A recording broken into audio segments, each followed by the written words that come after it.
Hey everyone, it's Siaki. I got another short tutorial for you all today. The results from the Atwood lab are in. So we're going to be going through this 10-page paper. Before we get into it, I just want to quickly introduce myself. So my name's Yaki. I run the YouTube channel, youtube.com/@arielcoms. If this doesn't look familiar to you, we introduced this concept of the Atwood's machine in our last tutorial. So link in the doobly-doo if you want to watch that first so that you know where these derivations and the introduction come from. In the introduction, I wanted to sort of approach the experiment from someone who's never heard of it before. So just someone whose mind is totally fresh on the subject and has just read Principia and now is acquiring boxes and ramps and pulleys and experimenting with them from, at first in simple ways and then soon, as we'll see, in more and more complicated ways. So I wanted to present an equation for each scenario. So first, he finds a box and a ramp. Then he gets a pulley and connects the boxes for a ramp. Next, he gets another ramp, connects the pulley to both ramps, and I tried to show how the equations begin to evolve as you start introducing additional boxes, additional ramps, and a pulley and some cable. I just think sometimes it's useful to think of a table as just an upside down 45, 45, 90. Because then you can see how the pulley is making a 45-degree angle with the bottom, or the angle adjacent to the 90-degree angle of the triangle. So all of this kinematics here probably looks confusing, and we're going to explain what it means in the conclusion. Before we dive into that, we're going to just quickly explain the second law and sketch some things out here. But this is not what I wanted to show you. I wanted to show you this was our weight holder. Okay, so having a string connected to it here. Okay, the center of mass is probably somewhere in here. But our string was connected to here. And that was probably the biggest issue. Pascal pulleys, I'm gonna link in the doobly-doo for the documentation. When I saw this, I said, hey, I've worked with infrared sensors before. This is great for distance measurements and radar. But then I started looking into that documentation, and they are taking some measurements. At first I thought it would just be like number of turns, but they can actually, I think they can rip quite a few. When I saw this, I thought it was a typo, but now I'm thinking it's not. But one thing I did exaggerate. If you zoom in on this, I did exaggerate the saddle nature of the pulley. So for this pulley, it's not as like saddle-y. It's more like V-shaped. You see that? So, however, it is still like kind of saddle-y. So the point is we're going to talk about this, what that could do. Okay, so you can see how the photogate is kind of we kind of just assumed when we were doing the theory side that it was going to be somewhere trained on this the center of the circle. But you can kind of see, I don't know if this it might just be the pictures, right? So you can see it's kind of hard to tell like where the sensor is, what the sensor is like being trained on. So that's why maybe Andre knows. So I did not see the original Pascal results, and I also do not have the software. So everything I did the linear regression analysis in QTI plot. I know it says like e to the negative 20, but you can kind of just think about that as being just equal to 0. And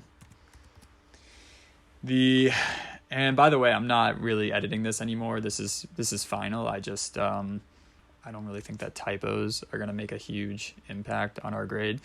Uh, okay, so in linear regression, it's y equals mx plus b, except they like to call slope a because they want to make us pull our hair out. See, you can see this tight line here. The R value for that was really good. It was like 0.98. Yeah, but almost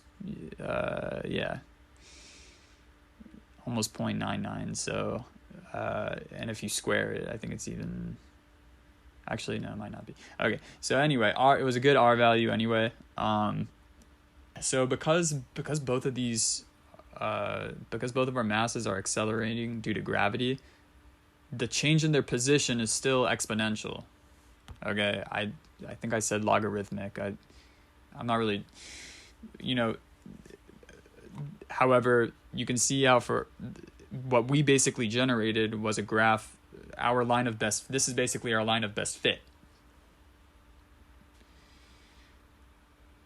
This is the derivative of that because this is acceleration, which is the instantaneous rate of change of this, which is velocity. So this goes position, velocity, acceleration, or first derivative, second derivative, if you think about it that way. And by the way, we introduced this back here with section. We sort of talked about where this comes from.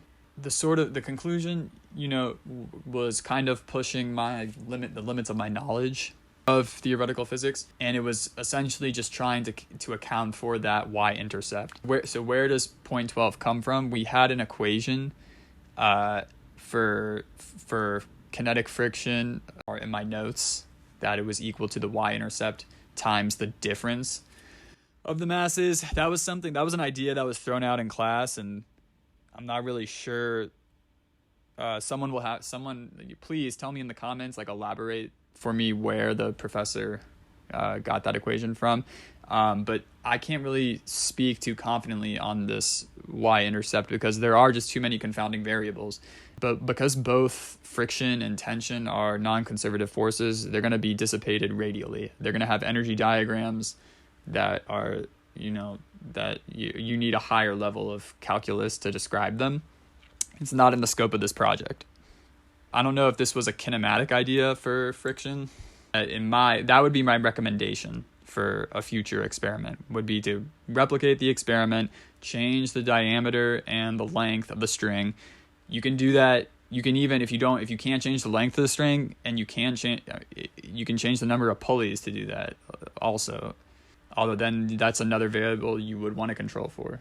A bigger pulley too, that would change the for a bigger string. This was our setup, and you can see, like I joked, we're really dealing with the high E string of a guitar. It's very thin. If you pluck that, it's gonna vibrate. So it just, in general, it's actually a deficit of tension, and you would need a bigger saddle because this one kind of maxed our saddle. That was the idea. I don't want to start drawing force diagrams of the pulley. We had a great, this is a vise below this. The thing is viced into the table. So we had a great cantilever system. This is perpendicular to the ceiling, sine of 90. I like to do, just get big pulleys and just change the string every time. And here's what I'm saying. If they vibrate horizontally, if there's enough variation in how they vibrate horizontally, right? So if you pluck this right now, you're gonna see it vibrate back and forth, coming out of the page and toward the computer.